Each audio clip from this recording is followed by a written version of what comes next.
time for another chapter in Frindle. Here's Walter and Finn. This is chapter 15, and the winner is 10 years later, Nick Allen was a junior in college, and during November of his junior year, two important things happened. First, Nick turned 21 years old, and the Frindle Trust Fund set up by his father became legally Nick's. Nick was rich. Nick was very rich. Nick was so rich he couldn't even begin to imagine how rich he really was. Nick wanted to give his parents some of the money, which they said they did not need and would not accept. But Nick reminded them that they had always wanted to travel, and they should just think of this as a big birthday present or something. So they accepted. And Nick also wanted to give some money to his big brother, James, who said he did not need it and would not accept it. But Nick reminded James that his 2-year-old daughter would grow up and go to college someday, and besides, hadn't James once given Nick his whole baseball card collection? So James accepted the gift. After that, Nick went out and bought himself a fast new computer and about 10 new games and a mountain bike. Then he tried to forget about the money, which had is a hard thing to do, but he managed pretty well and kept working on his college degree as hard as ever. The second important thing that fall was the arrival of a package at the door of Nick's apartment one day, a large, heavy package. It was from Mrs. Granger. There were 3 things in the package. 1, a brand new 8th edition Webster's College Dictionary, a short handwritten note taped to the cover of the dictionary, and 3, a fat white envelope. Turning the white envelope over, Nick saw his name. He had written it there on September afternoon in Mrs. Granger's room after school, 10 years ago. Nick set the envelope down and gently peeled the note off the front of the dictionary.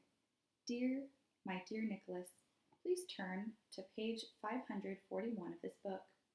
Nick grabbed the dictionary and leaped to page 541. His heart pounded, and there written between Frimmel and fringe, he read, Frindle, a device used to write or make marks with ink. Originated by Nicholas Allen, American, 1987, C. Penn. Nick went back to the note from Mrs. Granger. This is a brand new dictionary, the one I recommended that my students use for their homework. And now, when I teach them how new words are added to the dictionary, I tell each and every one of them to look up the word Frindle. And of course, I have sent along that letter I promised to give you when our little battle was over. And now it's over. Your teacher, Miss L'Oreal Granger. Nick's head was spinning. With shaking hands, he opened the fat white envelope. He pulled out the 10-year-old letter and began to read. Dear Nicholas, if you are reading this letter, it means that the word Frindle has been added to the dictionary. Congratulations. A person can watch the sunrise, but he cannot slow it down or stop it or make it go backward. And that is what I was trying to do with your word. At first I was angry. I admit that. I was not happy to see the word pen pushed aside as if it did not matter.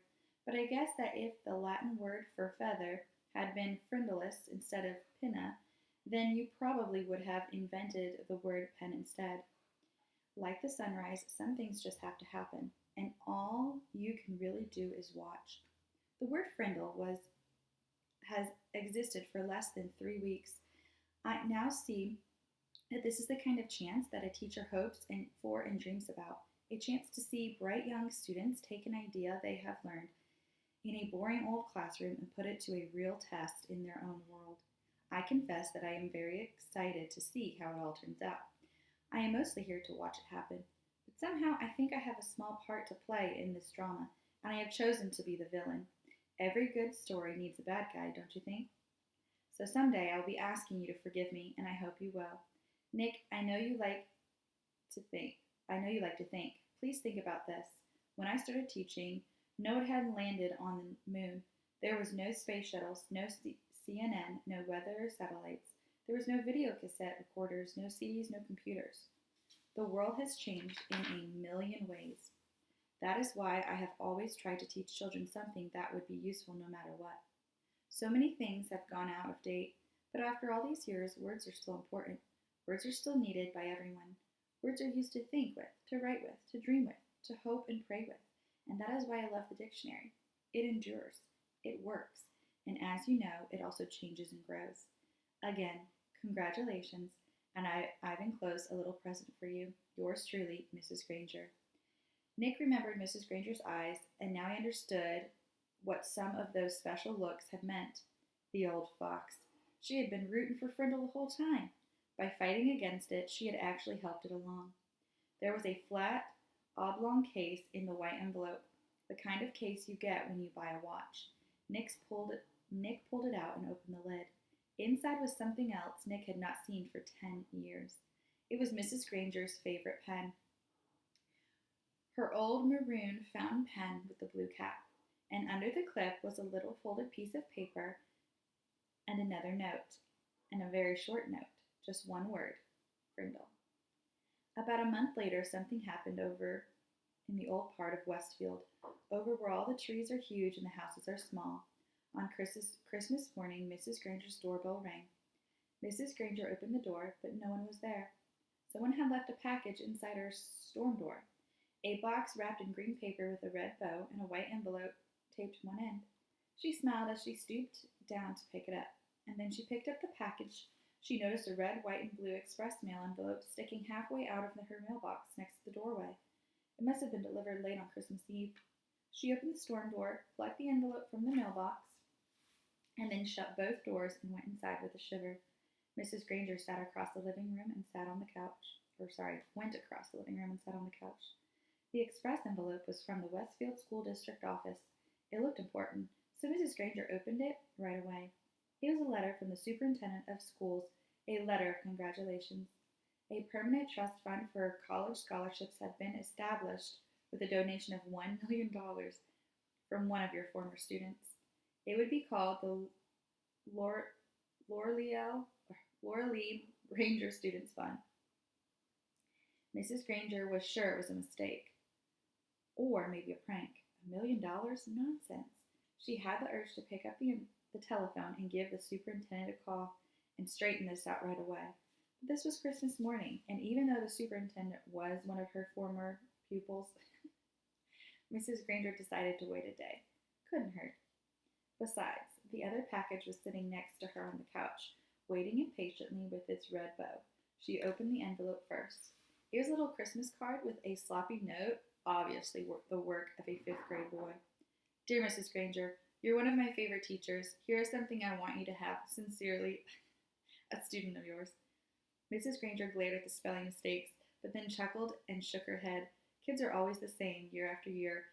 Here she was in her 45th year of teaching, all set to retire in June. She could hardly remember a Christmas day when she didn't have a present from one of her students. Mrs. Granger pulled off the red ribbon and tore off the paper and lifted the lid of the box. She expected to find something made of yarn and popsicle sticks, or maybe curly macaroni and glue. But instead, she found an oblong case covered with blue velvet. She opened the case, and inside was a beautiful gold fountain pen. She picked it up, and it was cool and heavy in her hand. Words were engraved along the pen's shining barrel, and Mrs. Granger had to slide down the end of the couch to turn on her reading lamp. Then she could read the 3 thin lines of type. This object belongs to Mrs. Lorelei Granger, and she may call it any name she chooses. With love, from Nicholas Allen. And that, my friends, is the end of our book, Frindle.